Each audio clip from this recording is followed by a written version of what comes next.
cette vidéo tuto, j'ai décidé que j'allais vous montrer comment monter les mailles. C'est quand même la base du tricot, donc c'est important de savoir le faire. Il faut savoir qu'il y a plusieurs techniques. Moi, en tout, j'en ai découvert 3, dont une que j'ai découverte très récemment, donc je vous la présenterai pas dans ce tuto-ci, simplement parce que je l'ai pas encore bien en main et donc je risque de faire des erreurs en vous l'expliquant. Je vais vous montrer les 2 autres techniques. Je pense que les 2 autres techniques, ce sont des techniques assez classiques. Alors, pour monter vos mailles, vous prenez votre fil, le bout de votre pelote ici et le côté pelote de ce côté-ci. Ça ne change pas grand-chose, c'est simplement pour que vous ayez des repères par rapport à moi. Vous allez entourer votre pouce avec votre fil, comme ceci. Donc, vous passez simplement le fil autour de votre doigt. Vous enlevez le fil de votre doigt et vous venez passer celui-ci ici à l'intérieur pour faire un nœud coulé. Et puis vous le passez sur votre aiguille.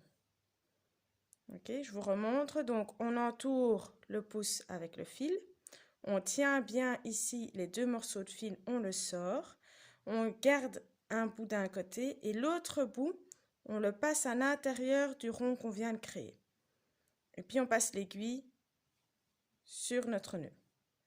Et on serre. Et on obtient un petit nœud comme celui-ci. Ici, j'ai mon petit bout de pelote. Ici, moi, j'ai fait un très petit bout de pelote. Si c'est pour monter un ouvrage, il faut essayer d'estimer la quantité de laine à avoir parce que ici, c'est effectivement beaucoup trop peu, hein. C'est juste pour vous montrer. Donc voilà, sachez que moi, personnellement, je préfère avoir trop de fil qui pend ici que trop peu parce que sinon, après, on est ennuyé. Pour cette technique-ci, vous devez donc calculer la quantité de laine que vous allez avoir besoin ici. Après avoir fait ce nœud, vous entourez de nouveau votre pouce avec le fil, comme ceci. Vraiment juste tournez le fil autour de votre doigt. Vous passez le cercle que vous venez de créer sur votre aiguille et vous passez votre fil par au-dessus de l'aiguille, votre deuxième fil. Ici, moi, c'est le fil qui va à ma pelote. Je préfère parce qu'en fait, il faut savoir que le fil que vous allez passer au-dessus de votre aiguille, vous allez en utiliser plus que l'autre fil. Et donc, moi, en général, j'utilise celui de ma pelote parce que j'ai moins de risque d'avoir une blague, de ne pas avoir assez de fil. Donc, je le passe au-dessus de mon aiguille. Et puis, le nœud qu'on a encore ici sur l'aiguille, on le passe par au-dessus de ce fil. Et on vient tirer ici pour refermer le nœud. Il ne faut pas tirer trop fort parce que sinon, vous n'allez plus savoir tricoter après.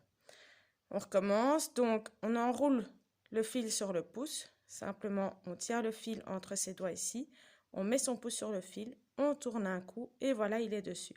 On vient mettre ce fil sur l'aiguille, comme ceci. Et puis, on passe ce deuxième fil au-dessus de l'aiguille, comme ceci.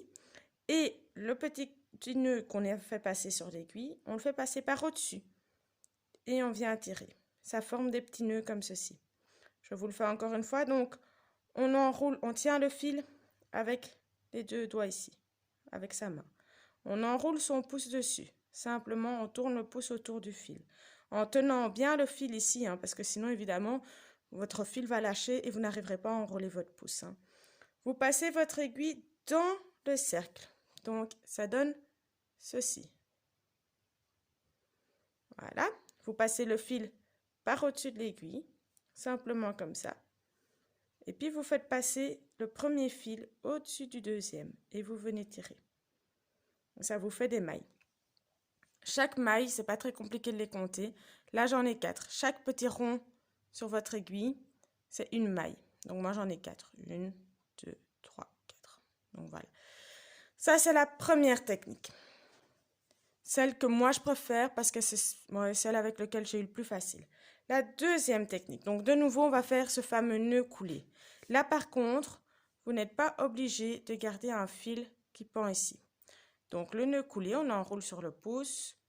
On passe le fil à travers le cercle qu'on vient de former et on le passe sur l'aiguille. Et puis, on prend le fil qui vient à la pelote. Donc, le fil le plus long. Pas le tout petit ici. Vraiment, le fil le plus long. Et là, c'est tout simple. On enroule le fil autour du pouce. De nouveau, on tient bien le fil entre ses doigts pour ne pas le laisser passer. On met son pouce dessus, on roule un coup et le fil est dessus. On le passe dans notre aiguille et on tire. On recommence, on tient le fil bien comme il faut dans ses doigts. On enroule autour du pouce et on passe l'aiguille dans le cercle qu'on vient de créer. Et ce sera comme ça jusqu'au bout. Donc on tient le fil bien entre ses doigts. On vient poser le pouce sur le fil. On tourne une fois pour pouvoir enrouler le fil sur le pouce. Et puis on vient glisser sur l'aiguille. Et on tire. Ça, c'est une technique beaucoup plus simple. Et c'est une technique qui vous permet d'avoir un début de tricot beaucoup plus lâche. La seule chose par contre que je ne suis pas fan avec cette technique, c'est du coup comme c'est beaucoup plus lâche, parfois ça l'est trop justement. Et donc je trouve finalement que les mailles se tiennent pas toujours super bien. Maintenant ça dépend d'une personne à l'autre, ça dépend ce que vous préférez. Moi j'avais une collègue qui faisait que cette technique-là, elle savait pas faire autrement. Donc c'est vraiment selon votre choix. Je réexplique une dernière fois, vous prenez le fil ici dans le creux de votre main et vous la tenez bien entre vos doigts. Vous venez mettre votre pouce sur votre fil. Vous enroulez le fil sur votre pouce et vous passez le fil sur votre aiguille. Et puis vous tirez. Voilà, j'espère vous voir pour le prochain tuto.